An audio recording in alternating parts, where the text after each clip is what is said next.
ከሉቃስ ወንጌል ተነስቼ ሁለት ክፍል አነብና በዛ ላይ ተመስርቼ እናገራለሁ። ሉቃስ ወንጌል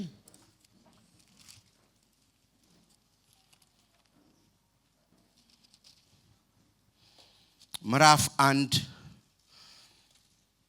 የመጀመሪያውንና የመጨረሻውን አነብና መሐሉን ደግሞ እንነጋገራለን። ሉቃስ ምዕራፍ 1 ቁጥር 1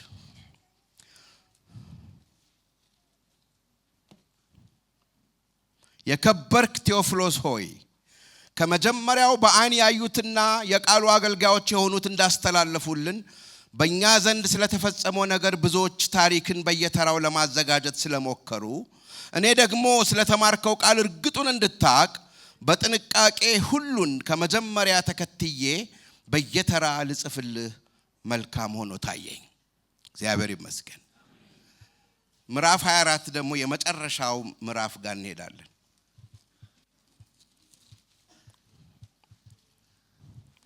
ምዕራፍ 24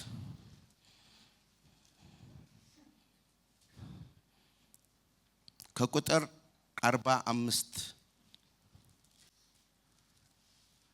በዚያን ጊዜ መጻሕፍትን ያስተውሉ ዘንድ አእምሮአቸውን ከፈተላቸው።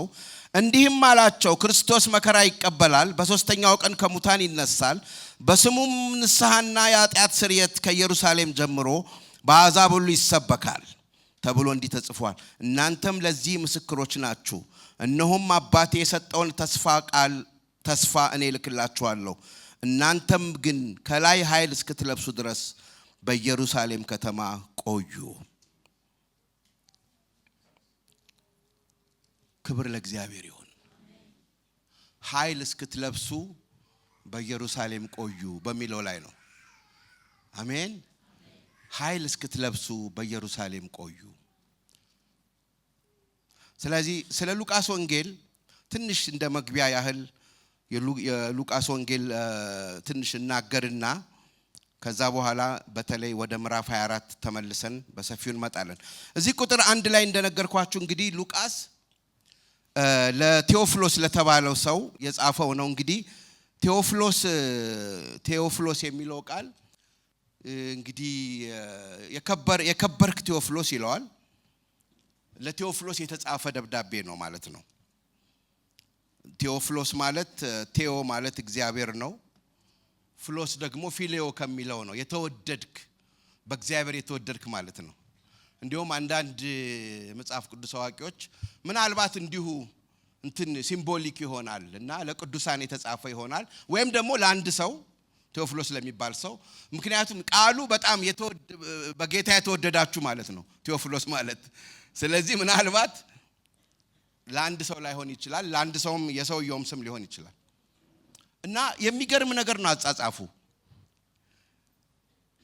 ከመጀመሪያ በዓይን ያዩትና የቃሉ አገልጋዮች እንዳስተላለፉልን በእኛ ዘንድ ስለተፈጸመው ብዙዎች በየተራ ለማዘጋጀት ሞከሩ ይላል። እና ይገርመኛል ሞከሩ የሚል እስቲ ሞከሩ በሉ። እና ብዙዎች ስለ ኢየሱስ ታሪክ ስለተነሳው የክርስቶስ እንቅስቃሴ ለመጻፍ ሞክረዋል ይላል። እኔ ግን ተጠንቅቄ ሁሉን ነገር አስተካክዬ ደግሞ እኔ አሁን ጽፍልሃለሁ። እና ሉቃስ ሰምቷል ስለ ኢየሱስ ክርስቶስ። ኦፍ ኮርስ የዓይን ምስክር አይደለም፣ በኋላ መጣበታለሁ። የዓይን ምስክር አይደለም፣ ከ12ቱም አይደለም ሉቃስ። እንዲያውም ብቸኛው በመጽሐፍ ቅዱስ ውስጥ አሕዛብ መጽሐፍ ቅዱስን የጻፈ ሉቃስ ብቻ ነው በመጽሐፍ ቅዱስ ውስጥ።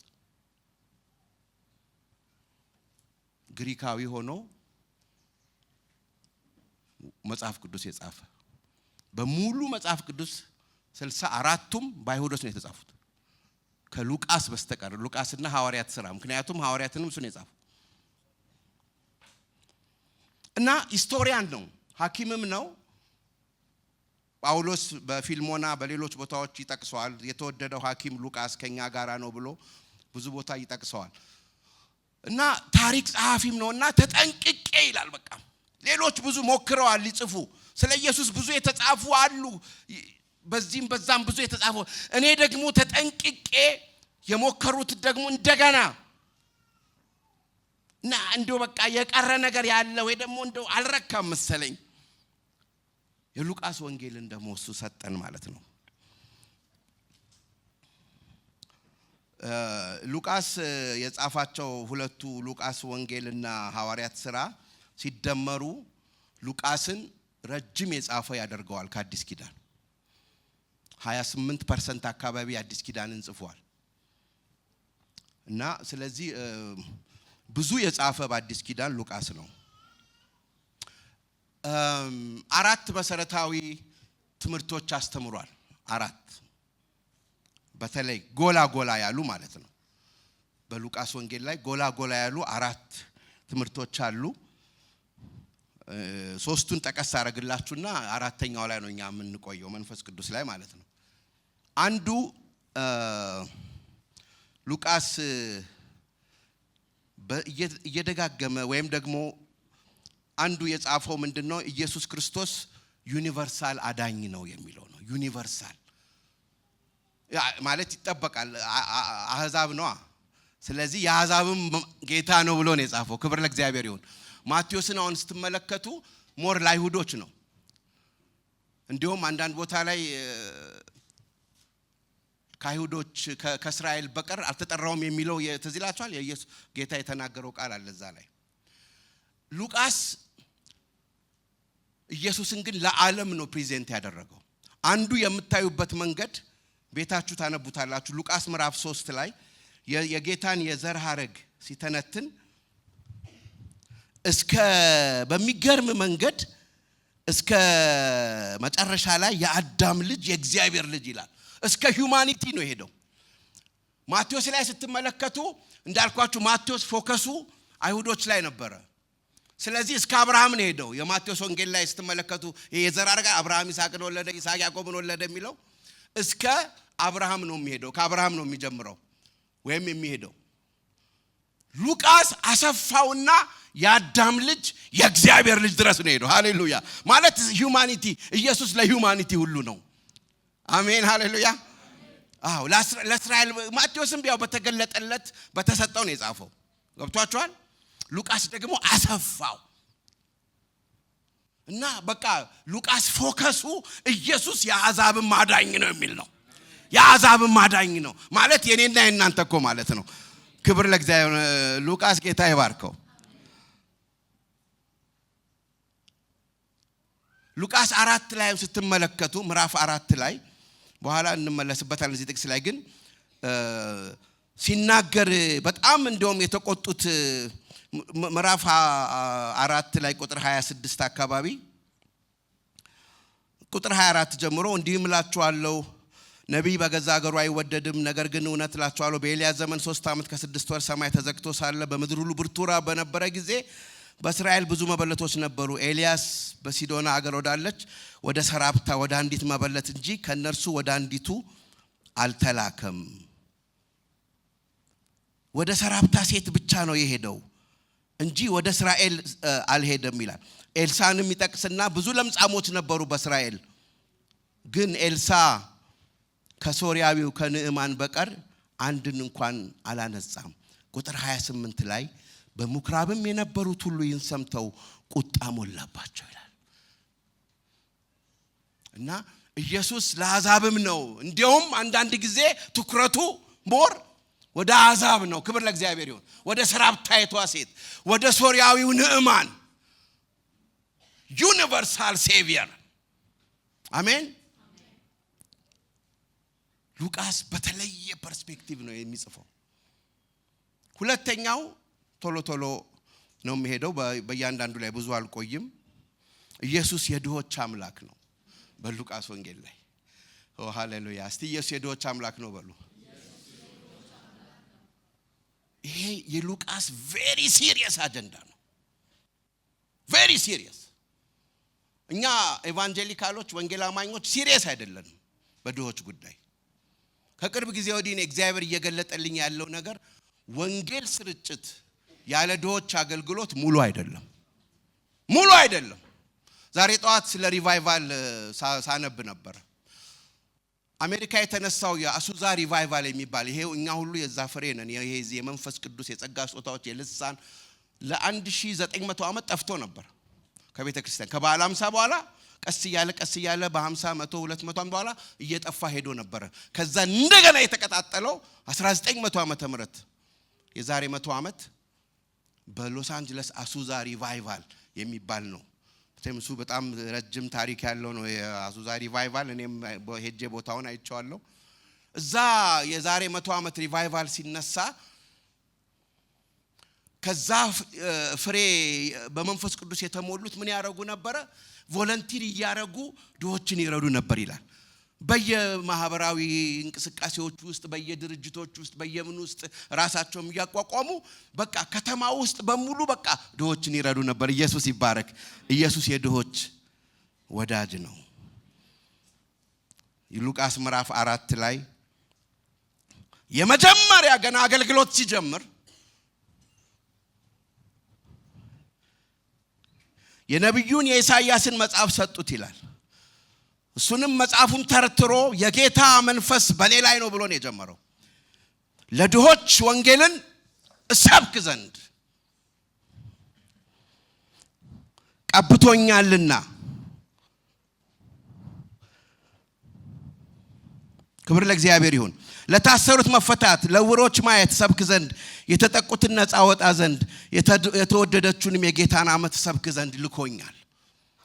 ክብር ለጌታ ይሁን። ሃሌሉያ። ሉቃስ ብዙ ቦታ ስንመለከት ሉቃስ 16 ላይ ተዚላችኋል። ያ አልዓዛር የሚባለው ደሃ ትልቅ ምሳሌ፣ የታወቀ ምሳሌ። ሀብታሙና አልዓዛር ሞተው ደሃው በአብርሃም እቅፍ ተዚላችኋል። ሉቃስ እኮ ነው የጻፈው። ቬሪ ሲሪየስ። ያቺ መበለት ሉቃስ 18 ላይ ደሃ መበለት ሴት ከባላጋራዋ እንዲፈርድላት ዳኛውን ስትነዘንዘው ንቋት ነበረ ደሃ ስለሆነች። ግን ስለ ንዝነዛዋ ፈርድላታለሁ አለ። ጌታ የድሆች አምላክ ነው፣ የምስኪኖች አምላክ ነው። ለድሆች የምስራችን ሰብክ ዘንድ እግዚአብሔር ቀብቶኛል። ካሁን በኋላ የኢትዮጵያ ወንጌላውያን ቤተክርስቲያናት የድሆች ወዳጅ በመሆን መታወቅ አለባቸው። በአሕዛብ ዘንድ መልካም ምስክርነት ያለው አይልም መጽሐፍ ቅዱስ? ጳውሎስ እንደዛ አይልም መልእክቱ ላይ? በአሕዛብ ዘንድ መልካም ምስክርነት ያለው። ብዙ ጊዜ የምወደው መዝሙር አለና እንደውን ጊዜ የለንም እንጂ ጌታ ምስኪኖችን ይወዳል፣ ጎስቋሎችን ይወዳል። ሰው የጣለውን ያነሳል፣ የተረሳውን ያስታውሳል። አይኖቹ በምድር ሁሉ ያያሉ።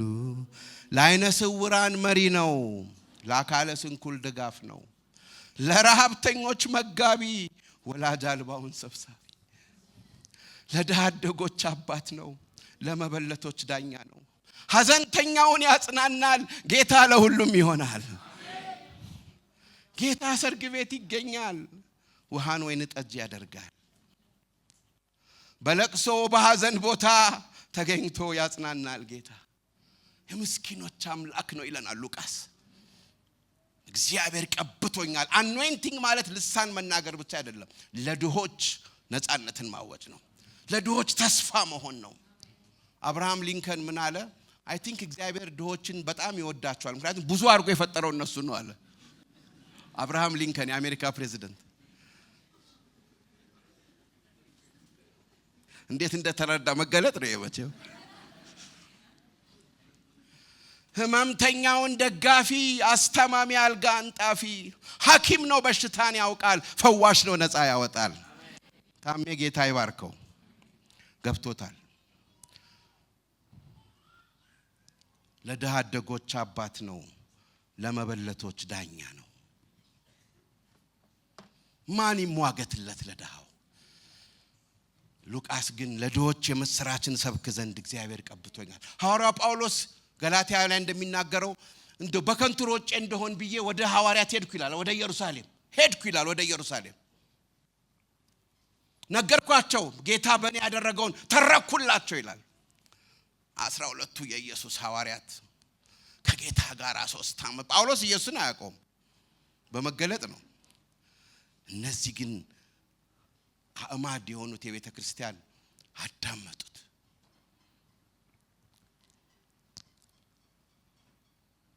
እሱ በጣም ኤክሳይትድ ሆኖ ነው በቃ የአሕዛብ ጋር ወንጌል እንዴት እንደገባ መጨረሻ ላይ ነገር አሉት ድሆችን ግን ረስተሃል ነው አትርሳ ማለት ረስተሃል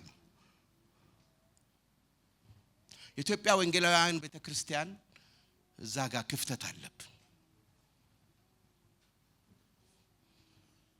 በመላው ኢትዮጵያ አሁን እኔ ወንጌላዊ ነኝ ግን አይኖ ለወንጌል ስርጭት ራሱ ይሄ ትልቅ በር ይከፍታል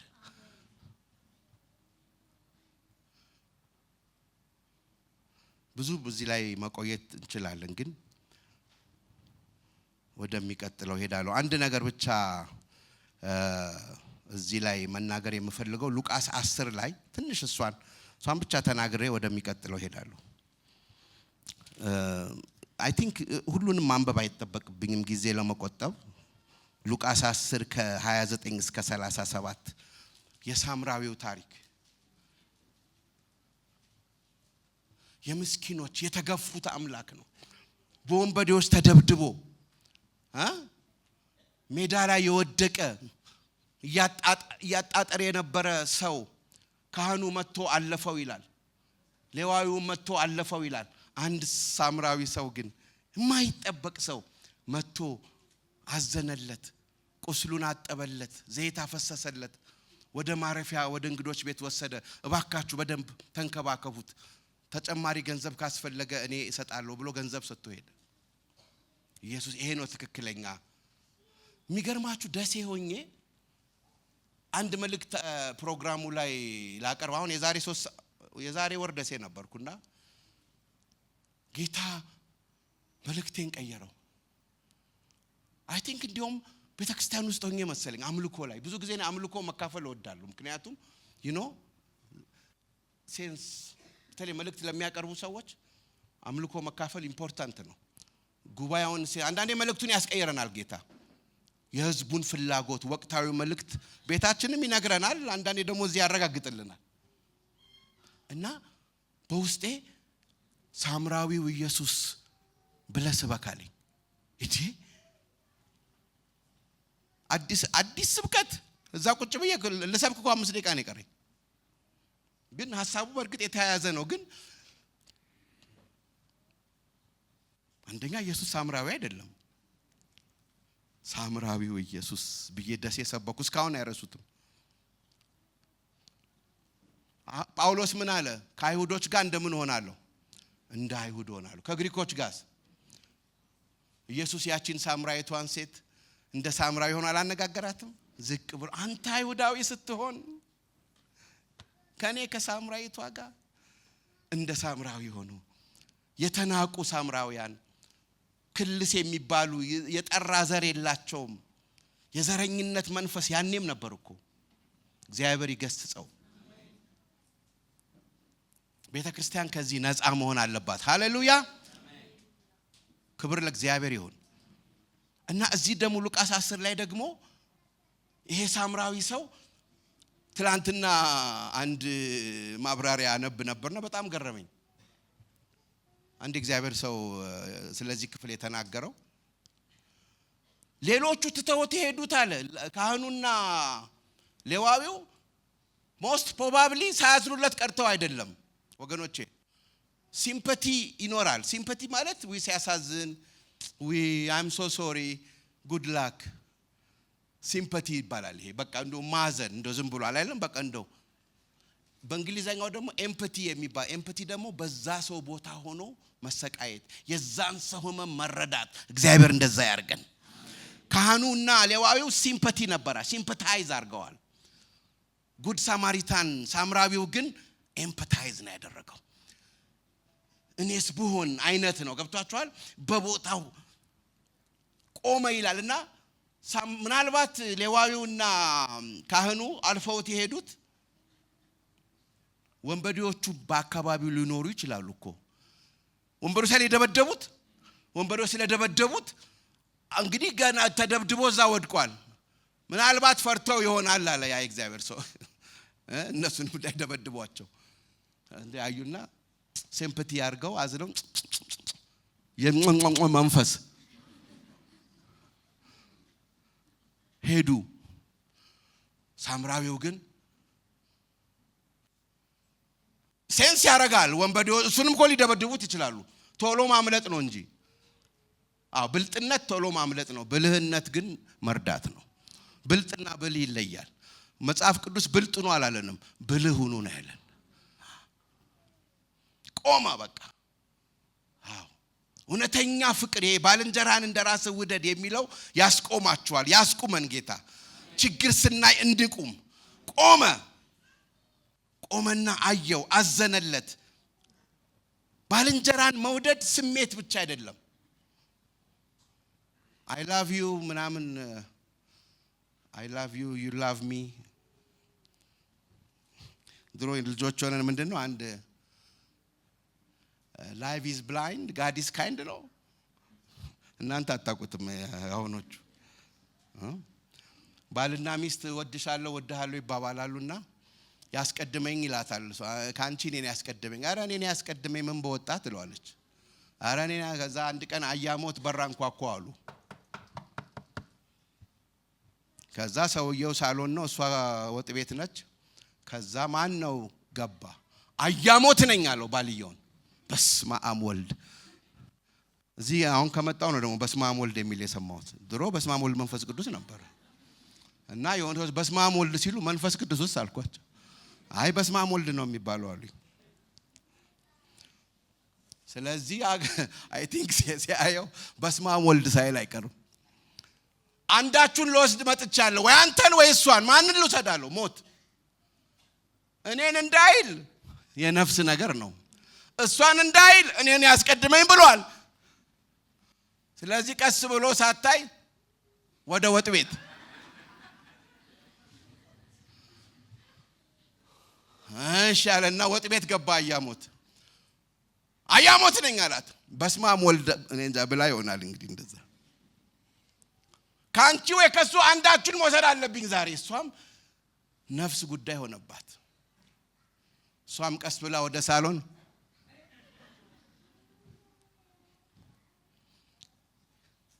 የእግዚአብሔር ፍቅር ውስጣችሁ ሲገባ ዮሐንስ 15 ላይ ጌታ ነፍሱን ለወዳጆቹ ከመስጠት የበለጠ ፍቅር ለማንም የለውም ማለት። ይሄ ሳምራዊ ሰው ነፍሱን ነው የሰጠው። ቢደበድቡኝ የሚደብድቡኝ ቢየፈለጉትም ቢያረጉም ረዳዋለሁ፣ ህይወቴንም ሰጣዋለሁ። ገንዘቤን ብቻ አይደለም ብደበደብም ብገደልም ህይወቴን ሰጣለሁ ብሎ ያንን የተደበደበ ምስኪን ሰው አገለገለው። ክብር ለእግዚአብሔር ይሁን። ኢየሱስ ለኛ ይሄን ያደረገው ሰማይ ላይ ሆኖ ወዳችኋለሁ ብቻ አላለም። መጥቶ በህይወቱ ተወራርዶ ህይወቱን ሰጥቶ ነው የወደደን። እስቲ ለጌታ ክብር ስጡ። ሳምራዊው ኢየሱስ ሉቃስ ስለ ድሆች ብዙ ጽፏል፣ ስለ ተበደሉት ብዙ ጽፏል። ቤተክርስቲያን የድሆች ተሟጋች፣ የድሆችን አምላክ የምታመልክ ነች። የፍትህም ለፍትህም መቆም አለብን። ለዚህ ነው አሁን አንዱ በድምጻችን ወይ ደግሞ ተጽኗችን የቀነሰው አንቆምም። በጦርነት ጊዜ ሰላም አናመጣ ወይ አንድ ጎራ ይዘን አብረን ከአዛብ ጋራ ተጨመላልቀን እዛው ፖለቲካ ውስጥ ገብተን ቆሻሻ ፖለቲካ ውስጥ ገብተን ተጨመላልቀን አፋችን ተበላሽቶ በፌስቡክ ቋንቋ ጎራ እየለየን እየተፈራረጅን እነሱና እኛ። ቤተክርስቲያን እነሱና እኛ ብሎ ነገር የለም። የሁሉም እናት ነች። እዚህ ውስጥ የስንት ፖለቲካ ፓርቲ አባላትም ባትሆኑም ግን እንትን ሊኖራችሁ ይችላል። ይሄኛው ፖሊሲ ሳይሻል አይቀርም፣ ይሄኛው ፖሊሲ ሳይሻል አይቀርም። ቤተክርስቲያን የአንድ ፖለቲካ ፓርቲ ደጋፊ አይደለችም። ቤተክርስቲያን የፖለቲካ ፓርቲ ደጋፊም አይደለችም፣ ተቃዋሚም አይደለችም። ቤተክርስቲያን የእግዚአብሔር ድምጽ ነች። እስቲ እልልታ ጭብጨባ ለጌታ ክብር። ከፍ ያለ ቦታ ነው እኛ ያለነው። ባለፈው የመጣው ፍራንክሊን ግራሃም አባቱ ታውቃላችሁ ቢሊ ግራሃም ነውና ምን ይባላል? ቢሊ ግራም የአሜሪካ ኮንሸስ ነው ይባላል። ፕሬዝዳንቶች፣ ኮንግረሱ፣ ሴኔቱ አንዳንድ የሞራል ውሳኔ መወሰን ሲፈልጉ ያማክሩታል። አማካሪ ነው፣ የዋይት ሃውስ አማካሪ ነው። እኛ አማካሪ ነን። የሞራል የደግና የመጥፎ አማካሪ ነን። የፖለቲካ መጫወቻ አሻንጉሊቶች አይደለንም። ማንም ፖለቲከኛ እየተነሳኛን አይጫወትብንም። ከፍ ያለ ተራራ ጫፍ ላይ ነው ያለነው። የድሆች አምላክ ነን። የፍትህ፣ የሰላም፣ የእርቅ መልእክተኞች ነን። ክብር ለጌታ ስጡ። ሃሌሉያ። ሉቃስ ይሄንን ነው ያለው። እንደ ሉቃስ ስለ ድሆች የጻፈ የለም። በሶስተኛ ደረጃ ሉቃስን ዩኒክ የሚያደርገው ከሌሎች ወንጌሎች መጀመሪያ ምንድነው ያልኳችሁ? ዩኒቨርሳል አዳኝ። ሁለተኛ የድሆች ለተበደሉ ፈራጅ አድርጎ ነው ኢየሱስን የሳለው። ሶስተኛ ንስሐ፣ የንስሐ መልእክት። ሁላችንም የምናውቀው ሉቃስ 15 ቤታችሁ አንብቡት። የአባካኙ ልጅ ታሪክ ሉቃስ ምዕራፍ 15 ከቁጥር 11 ጀምሮ አይ ቲንክ እስከ 32። ሉቃስ 15 ከ11 እስከ 32። ይሄ አይ ቲንክ ዘ ሞስት ፌመስ ፓራብል ይመስለኛል በባይብል ውስጥ። አይመስላችሁም? ዘ ፕሮዲጋል ሰን የአባካኙ ልጅ ታሪክ ታውቁታላችሁ አይደል? አይ ቲንክ ዘ ሞስት ፌመስ ይመስለኛል። ሉቃስ ነው የጻፈው። ስለ ንስሐ ነው። ንስሐ ግቡ ነው። ክብር ለእግዚአብሔር ይሁን። የኢየሱስ መልእክት ኦፍ ኮርስ በማርቆስም በሁሉም ላይ ጌታ በግልጽ ነው የተናገረው። ማርቆስ 1:15 ላይም በደንብ ይናገረዋል። መንግስተ ሰማያት ቀርባለች፣ ዘመኑ ተፈጽሟልና ምን በሉ ንስሐ ግቡ። ንስሐ ግቡ። ሉቃስ ምዕራፍ 24 ላይ አይ ቲንክ ቅድም ያነበብኩላችሁ ነው፣ መልሼ እኔ ላንብበው። ቁጥር 47 ላይ በስሙም ንስሐና የኃጢአት ስርየት ከኢየሩሳሌም ጀምሮ በአሕዛብ ሁሉ ይሰበካል ተብሎ እንዲሁ ተጽፏል። ሐዋርያት ሥራንም ብትሄዱ ቅድም እንዳልኳችሁ ሉቃስ ነው የጻፈውና በቃ እነ ጴጥሮስ እየተከታተለ ሉቃስ ሪፔንታንስ ላይ ነው ፎከስ ያደረገው። እነ ጴጥሮስም ሲሰብኩ ፒክ ያደረገው ንስሐ ግቡ፣ በኢየሱስ ስም እመኑ፣ ንስሐ ግቡ፣ ተጠመቁ፣ መንፈስ ቅዱስን ትሞላላችሁ። ንስሐ ግቡ በሙሉ ሐዋርያት ሥራ ላይ ያሉትን መልእክቶች ሁሉ ብትሰሙ ሌላ ምንም የለም። ንስሐ ግቡ፣ በኢየሱስ እመኑ፣ ትድናላችሁ ነው። ሃሌሉያ። አንዳንድ ጊዜ ሚዛን ስለማንጠብቅ ሮሜ 10 ላይ ሰው በልቡ አምኖ ይጸድቃል፣ በአፉ መስክሮ እውነት ነው። ግን እነ ሉቃስንም ደግሞ አንርሳ። ንስሐ ግቡ። ጳውሎስ ብዙ ንስሐ ግቡ የሚለው ብዙ የለም ጳውሎስ ላይ። በኢየሱስ ሞትና ትንሣኤ እመኑ ነው የጳውሎስ ትልቅ የተሰጠው መልእክት። ጳውሎስ እኮ አንድ ሰው ነው። ለምን ነው ታዲያ 4 ወንጌል የተጻፈልን? ከኔ ጋር ናችሁ? ከ27ቱ 13ቱ የጳውሎስ ናቸው። 14ቱስ? ከ14ቱም እኮ ብዙ እንቀበላለን እኛ። በቃ አንድ ነገር በኢየሱስ ጋር መንኩኝ በቃ አይደለም። ንስሐ መግባት ያስፈልጋል ወገኖች። ክብር ለእግዚአብሔር ይሁን። መንገድን መቀየር 180 ዲግሪ መቀየር ያስፈልጋል። መጸጸት ያስፈልጋል። ሃሌሉያ። ዛሬም እግዚአብሔር በሕይወታችን እንዲሰራ ከፈለግን ንስሐ መግባት አለብን። ለደህንነት ብቻ ሳይሆን በሕይወታችን እግዚአብሔር እንዲሰራ ወገኖቼ ሆይ ንስሐ መግባት አለብን። ዛሬ ጠዋት ቀጠና 2 ሙሉ ወንጌል ንስሐ መግባት ካለብን ነገር ብዬ ጥቂት ነገር ዝም ብዬ ጠቀስ አድርጌ ልለፍላችሁ። አንደኛ ቅዝቃዜ፣ ሉክዋርም፣ በቃ ደንዛዛ። እግዚአብሔር ከድንዛዜ ያውጣን፣ እሳቱን ያንድድብን። ድንዛዜ፣ አለመወሰን፣ ዳተኝነት፣ ቸልተኝነት፣ ስንፍና ንስሐ እንድንገባ ጌታ ይርዳን። ሌላው ትዕቢት። በቃ ጌታን ተቀብያለሁ። አንዳንዶቻችሁን በልሳን ትናገራላችሁ፣ ብዙዎቻችሁ እንኳን አትተረጉሙም፣ ጸልያችሁም አታውቁም። ትእዛዝ ግን እኮ አለ በልሳን የሚናገር እንዲተረጉም ትእዛዝ አለ። ስንቶች ይሄን ትእዛዝ ፈጽማችሁ? እንዲሁ ግን እንቆፈሳለን። ልሳን እናገራለሁ፣ ኮሚቴ አባል ነኝ። ኮሚቴ ያለ ኮሚትመንት ዋጋ የለውም። አሎ ሰምታችኋል ያልኩትን? ኮሚትመንት ነው ዋናው። ኮሚቴ ጥሩ ነው፣ አንዳንዴ ጥሩ ነው። አንድ ጊዜ ያሉ ለሆነ ጉዳይ ሲያወሩ ኮሚቴ በቃ ይሄ ኮሚቴ እኮ አላሰራን አለ። በቃ ኮሚቴ ምን ይሻላል? በቃ እንደው ምንም ስራ መስራት አልቻለም ሲባል በቃ ይሄንን የሚያጠና ኮሚቴ ይቋቋም በኢየሱስ። አንዳንዴ ኮሚቴ ጥሩ ነው፣ ኮሚቴን አልቃወምም። ኮሚትመንት ግን ይበልጥ መሰጠት። በቃ እኔ ጌታን ተቀበል፣ እኔ እንደዚህ ነኝ፣ እኔ የዚህ ዘር ነኝ፣ እኔ እዚህ በቃ አሁን እኮ አለ እኮ እኛ ውስጥ እኮ ገብቷል ይሄ ነገር። ብዙ መናገር በፈለኩ ግን ጊዜ የለንም። ሌላው ጧትም በጣም እናንተ ብዙ ትኩረት እኔ ግን ትኩረት ሰጥቻለሁ። የፉክክር መንፈስ ብየዋለሁ። ንስሐ መግባት ከሚገባን አንዱ የፉክክር መንፈስ፣ እርስ በርስ በቃ ጎረቤት የማየት ሰው እንደ ቤቱ እንጂ ተብሎ እንደተጻፈ ልበል።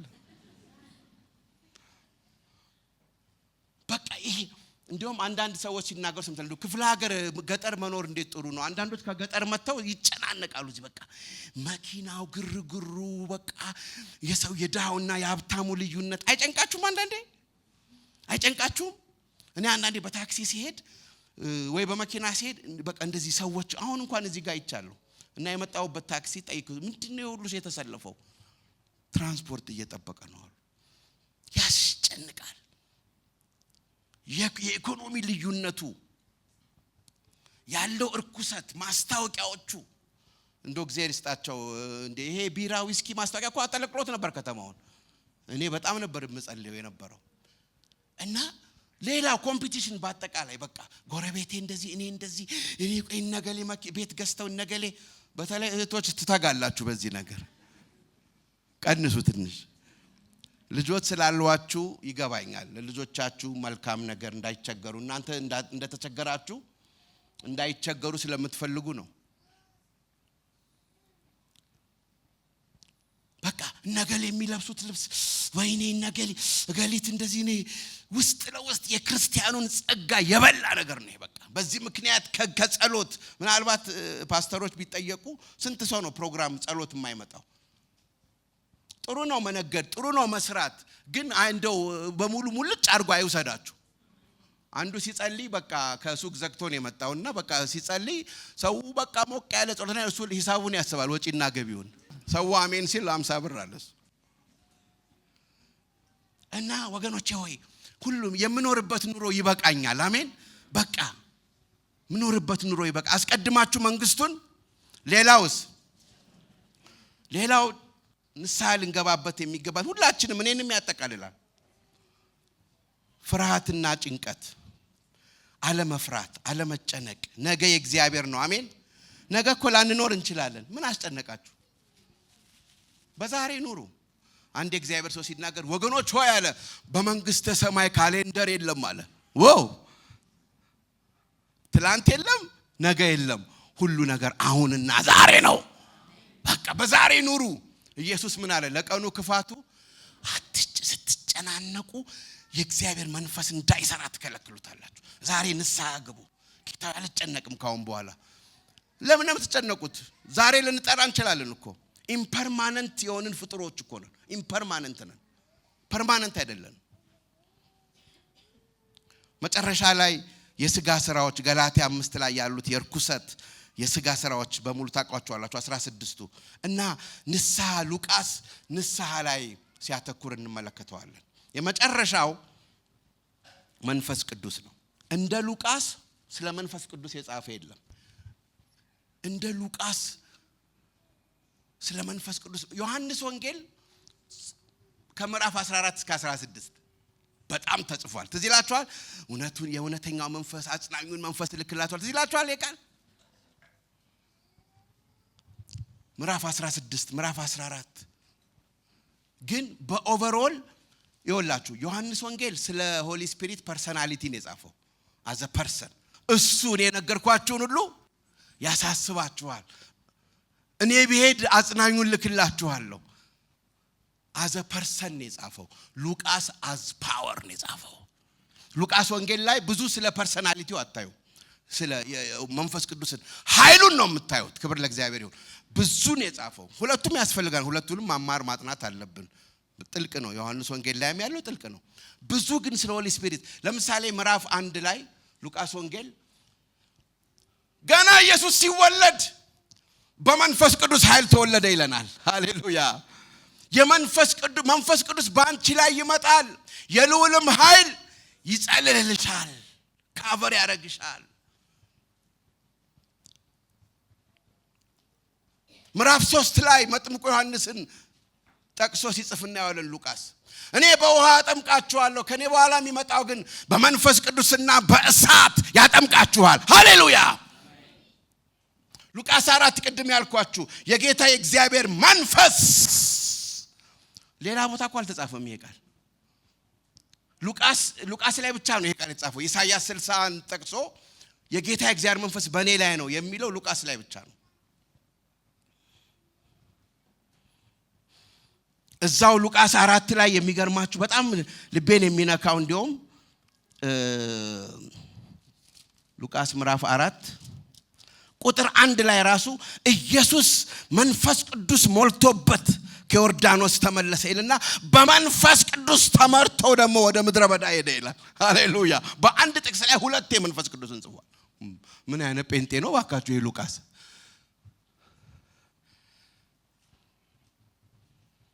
ብዙ መጥቀስ እንችላለን። ሐዋርያት 10:38 ላይ እግዚአብሔርም አለ የናዝሬቱን ኢየሱስን በመንፈስ ቅዱስና በኃይል ቀባው፣ እርሱም መልካምን እያደረገ ለዲያብሎስ የተገዙትን ሁሉ እየፈወሰ ይዞር ነበር አለ። ኢየሱስ መንፈስ ቅዱስ ኃይል ካስፈለገው እኛማ ምን ያህል። አሜን። ሉቃስ ስለ መንፈስ ቅዱስ በጣም መጨረሻ የምነግራችሁ ቅድም ያልኳችሁ ምዕራፍ 24 ላይ ነው። ኃይልን ሳትለብሱ ከኢየሩሳሌም እንዳትወጡ እስቲ በሉት።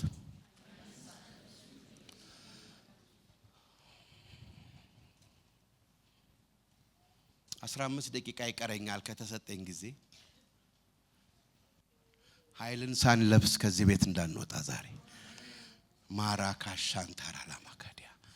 ሉቃስ ስለ ፍትህ ተናገረ፣ ስለ ድሆች ተናገረ፣ ስለ ንስሐ ተናገረ፣ ስለ ኃጢአት ስርየት ተናገረ። መጨረሻ ላይ ግን ኃይልን ሳትለብሱ ከኢየሩሳሌም እንዳትወጡ። ዛሬ የእግዚአብሔር ኃይል ይፈሳል በዚህ ቦታ። ሐዘንተኞች ደስተኞች ትሆናላችሁ። ምክንያቱም የመንፈስ ፍሬ ደስታ ነው። ጥላቻ ውስጥ ያላችሁ የፍቅር መንፈስ ይፈሳል። ኃይልን ሳትለብሱ ከኢየሩሳሌም እንዳትወጡ። አልወጣም ከዚህ ቤት በሉ ዛሬ። እስቲ የምትስማሙ እጃችሁን አሳዩ። እቺ 15 ደቂቃ 20 ደቂቃ እስካሁንም እየተቀበላችሁ ነው። ቃሉን፣ ጸጋውን፣ መንፈሱን እየተቀበላችሁ ነው። አሁን ግን እያጠቃለልን ነው። ኦፍ ኮርስ ነገም ሌላ ቀን ነው። ግን ነገ ኢየሱስ ቢመጣስ? ኃይልን ሳንለብስ ከዚህ ቤት አንውጣ ዛሬ። ትላንትና አንድ ወንድም ሚኒስትሪ ያለው በጣም ባንተ አገልግሎት ተባርክ ያለውና ባክናና የክብር እንግዳ ሆነኝ ብሎ ሳሮማሪያ አንድ ፕሮግራም ነበር እና ለመናገር ጊዜ ነበረኝ እና ምንድነው ያልኳቸው? ጳውሎስ ተሰሎንቄ ላይ እኛ ሕያዋን ሆነን የምንቀር ያንቀላፉትን አንቀድም ሁላችንም እንነጠቃለን ብለዋል አይደል? አዎ። በህይወት ዘመኑ ኢየሱስ እንደሚመጣ ነው የጠበቀው። ሃሌሉያ። ባይፈጸምም ቅሉ ግን ጤናማ አስተሳሰብ ነው። አሜን። ጤናማ አስተሳሰብ ነው። ነገ የኛ አይደለም። የመዳን ቀን ዛሬ ነው። በመንፈስ ቅዱስ የመሞላት ቀን ዛሬ ነው። የማዳንም ቀን ዛሬ ነው። የንስሐ ቀን ዛሬ ነው። ተቀበሉ። ኃይልን ሳትለብሱ ከኢየሩሳሌም እንዳትወጡ። ዛሬ በሉቃስ ጥቅሶች ነው ማንበሸብሻችሁ። ሐዋርያት ሥራ ምዕራፍ 1 ላይ አሁንም ሐዋርያትን የጻፈው ሉቃስ ነው ብያችኋለሁ። ቁጥር 5 ላይ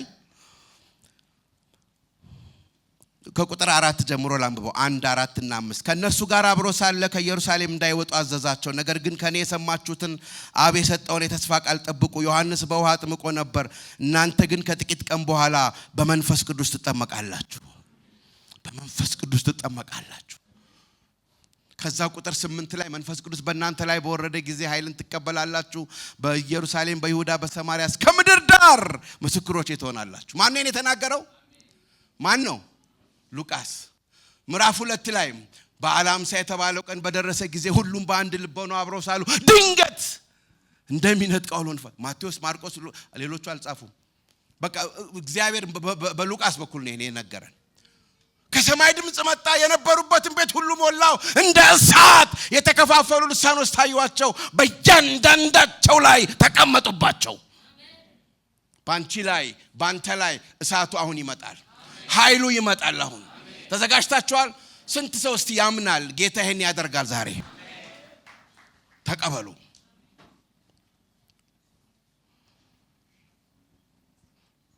የመንፈስ ቅዱስ መጽሐፍ ነው ሉቃስ። ዛሬም ይሰራል ያ መንፈስ። አንድ ነገር ተናገር እንጸልያለን። ላለፈው 40 ዓመት እስከ ዛሬ ድረስ አንዳንዶች እንደ እሳቱ አልበረደም ይሉኛል። እንዴት ይበርዳል? 40 ዓመት እንደዚህ ነው የምሰብከው። ትፈልጋላችሁ 40 ዓመት እንደዚህ መስበክ? 3 2 እንዴ ማንም አላወጣም። እስቲ ሐዋርያት 13 ላይ ዳዊትም በራሱ ዘመን የእግዚአብሔርን ሐሳብ ካገለገለ በኋላ አንቀላፋ ይላል። በራሱ ዘመን የሚለውን እንግሊዘኛው ላይ በራሱ ትውልድ ይለዋል። የተጠራሹ ለትውልድ ነው። ለ3 ዓመት ለ3 ቀን አልተጠራንም። ለ100 ዓመት ለ50 ዓመት ለ60 ዓመት ለጀነሬሽኑ ተጠርታችኋል። በእሳት እንድትገቡ በእሳት እንድትወጡ። የእግዚአብሔር እሳት ፌድ አያረግም፣ ኤክስፓየር አያረግም። ማለዳ ማለዳ አዲስ ነው። ከክብር ወደ ክብር፣ ከኃይል ወደ ኃይል፣ ከጸጋ ወደ ጸጋ፣ ከእሳት ወደ እሳት፣ ከሞገስ ወደ ሞገስ ታልፋላችሁ፣ ትሸጋገራላችሁ።